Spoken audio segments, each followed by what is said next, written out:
Hi everyone, my name is Miley, and today my GroupT will give you a brief presentation about the Coca-Cola company.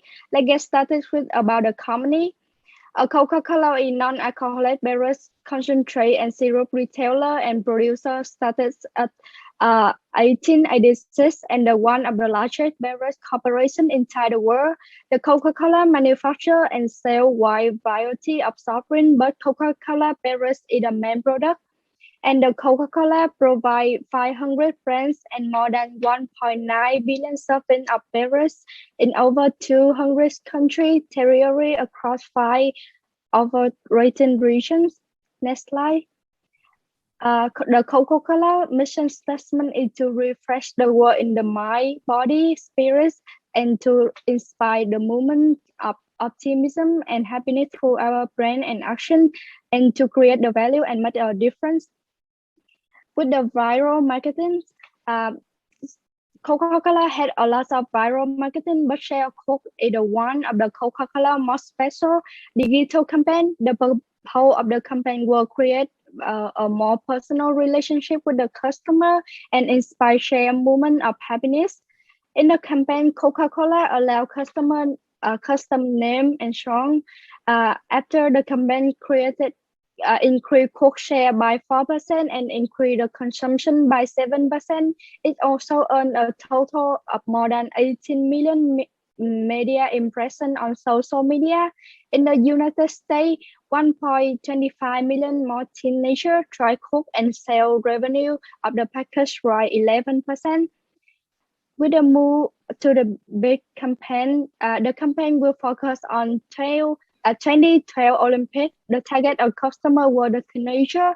They recruited London based on producer Mark Ronson and singer Katy B along with 5 Olympic hopeful to create the song about the sport.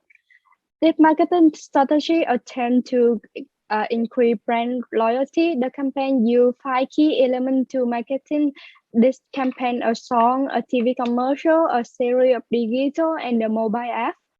The Coke was the second most talked about the brand during the games, and it achieved a huge impression on social media at that time. Next slide. So I'm going to talk about the economic environment. So when studying the economic environment, we are interested in the factors that affect the business within the economy's current trends, using this information to assess management decisions. Some economic factors that are affecting today's market are the war between Russia and Ukraine. The war has generated a accompanying shock to commodity prices, which can result in near-term inflation. The war has also impacted our currency value. However, according to TD Economics, as time passes and war risk settlement recedes, the yuan should appreciate slightly relative to the US dollar. Omicron is still waiting on the economy, but growth should bounce back in the upcoming months. As the virus fades, Canadians should spend more, and exports and investment should also increase. Forecasts for this year and next year show growth in GDP and decrease both in unemployment and inflation rates. The non-alcoholic beverage industry also shows good numbers and increasing revenue this year, recovering its pre-pandemic levels. Now I'm going to talk about technological environment. Because of its superior technology and contemporary vending machines, Coca-Cola goods are available in distant areas of developing countries in numerous bottles, cans, and flavors. The company's cutting-edge technology allows it to produce durable, colorful, and fashionable cans that are highly appealing to our young clients, particularly youngsters. Therefore, Coca-Cola totally depends upon outsourcing for its technological needs. Next slide is political environment. The political environment change affects regulatory, tax, and accounting standards and is an important factor in determining the penetration of new markets. The laws and regulations are varied by country, and it affects Coca-Cola's distribution network development, production facilities, and marketing strategies for each market. In Cuba and North Korea, it's impossible to expand the market by legal means due to continuous trade embargoes and sanctions, so Coca-Cola is not so there. The company was the first foreign company to enter Myanmar in 2012 when the United States lifted the sanctions in response to political and economic reforms, and in only 2 years, the company conquered 50% of the market share. The conflict between the US and China, which led to the tariff war in 2018, had a significant impact on the price of canned Coca-Cola, and the company announced that it would raise the price of its products because of supply chain issues.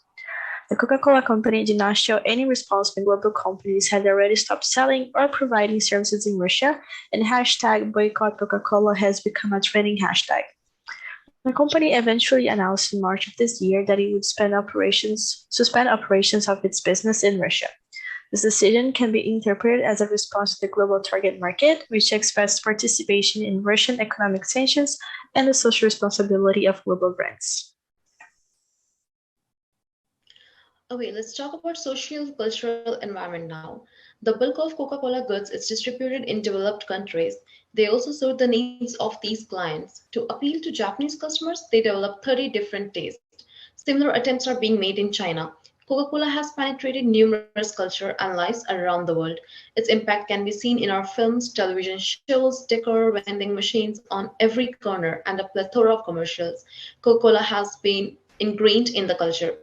This may be seen in parts of Latin America, where Coca-Cola has become part of the local food and religious activities.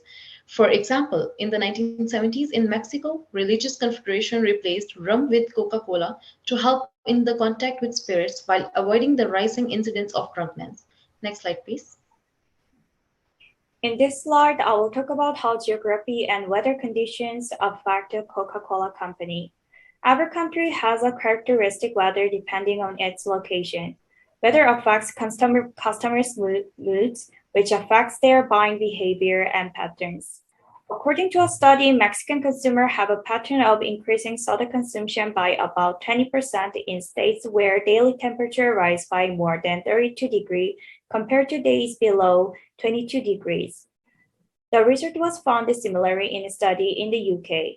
When temperature reached 18 degrees or higher in the UK, the sales of a carbonated drink increased by 22%, which turns out to increase sales of soda by about 2% for every 1 degree increases. This is because thirst and a desire for sugar increases as the temperature rises. In fact, cold and humid weather in North America and Europe in 2013 affected Coca-Cola's corporate performance. The company reported that continuous cloudy cool weather in North America and several flooding in Germany and parts of Central Europe in 2013 reduced its soda consumption by about 4%. Extreme weather conditions that are difficult to predict and temperature increases due to climate change also affect the company's operation and its future supply chain. In 2018, one of Coca-Cola's distribution centers, Coca-Cola Bottling Unit Inclusion, was hit by Hurricane Michael, destroying facilities in Panama City. Climate change threatens the global market for soft drinks and bottled water because it poses a threat to water shortage. The agriculture of sugarcane and beet, which are major raw materials, are also threatened by climate change. The Coca-Cola Company is currently working to strengthen its contingency planning and sustainable operation, but preparing for unpredictable weather and continued temperature rise will pose challenge to its long-term operations.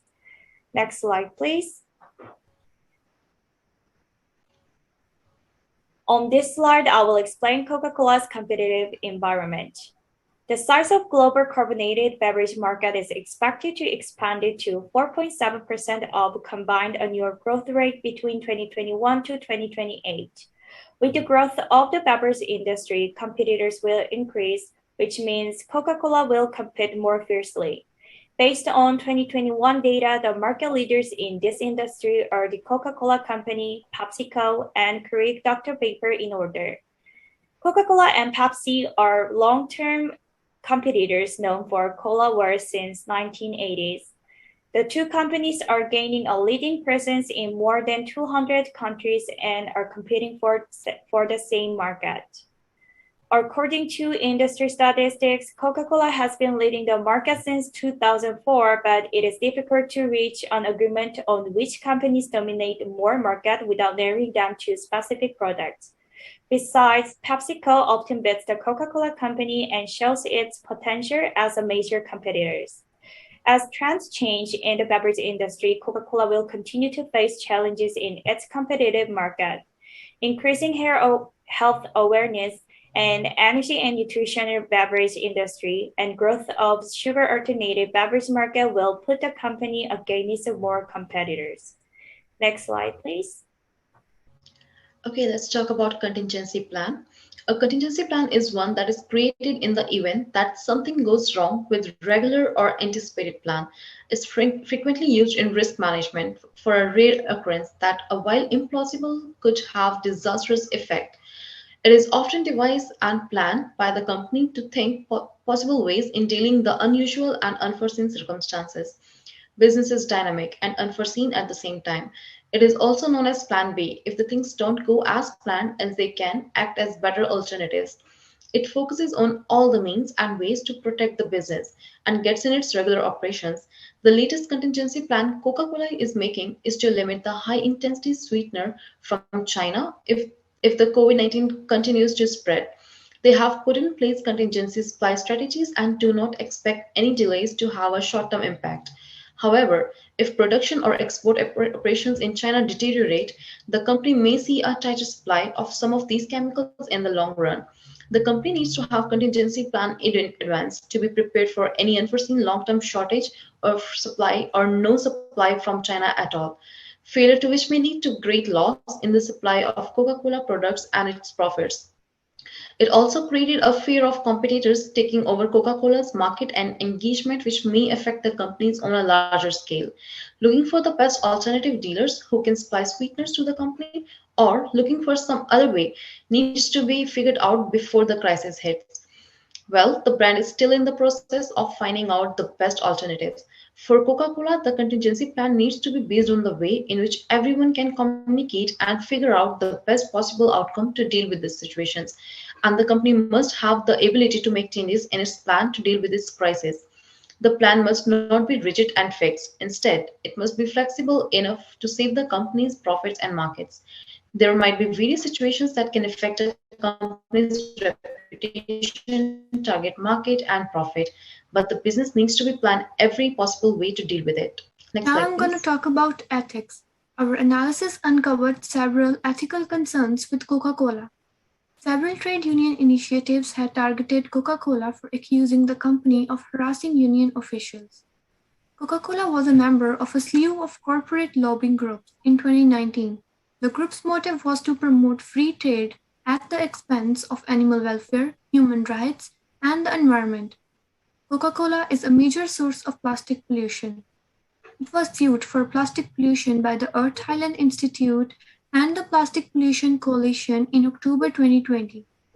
Several Coca-Cola products, notably popular beverages, contain animal ingredients such as fish gelatin, honey, vitamin D derived from sheep, and milk. Coca-Cola also does business that is destructive to the environment, sea creatures, and seafood. That's all from our side. Thank you for watching the video.